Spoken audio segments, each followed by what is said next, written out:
How about Jonah Jackson leaving us, though?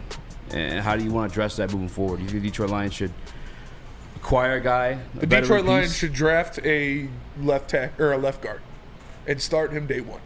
That's what it should be.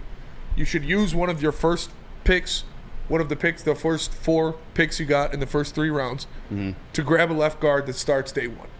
That's exactly what it should be.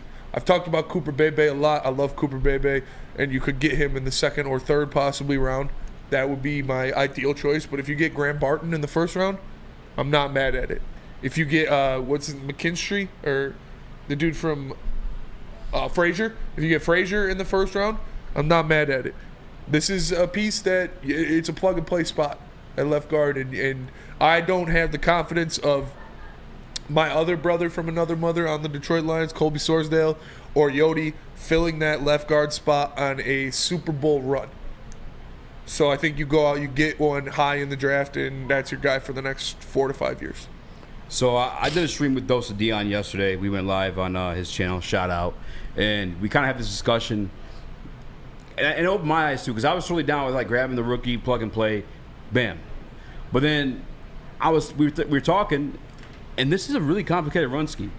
Obviously, we had Colby Sorsdale, who moved from the tackle position to the guard position, also his rookie year, later round pick from William & Mary, jumping to the NFL. I don't know what the expectation there is to begin with, but he had trouble getting it down too.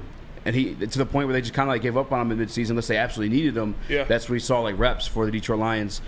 But I kind of almost want to grab a vet just to be safe and have a guy that has like the experience of like running all these different schemes. The wham blocks. I mean, obviously everyone polls, but we poll on passing plays. Like we do all kinds of crazy shit in this Ben Johnson scheme, it's specifically tailored to the offensive line. I mean, that's half the reason we had Ted Wynn on last week, because I love that article he wrote. He wanted to open my eyes to like the different like stuff they're doing at an offensive line. I just thought they're like, they're out there killing it. No, they're doing all different kind of things. I just don't know if a rookie's going to be able to step in similar situation too. Like I don't know if you can depend on that. You know. That's why I like Cooper Beebe for this position so much, is because Kansas State does a lot of those similar things. It's not as complex as a Ben Johnson run play as well, or obviously not as complex as Ben Johnson's run scheme.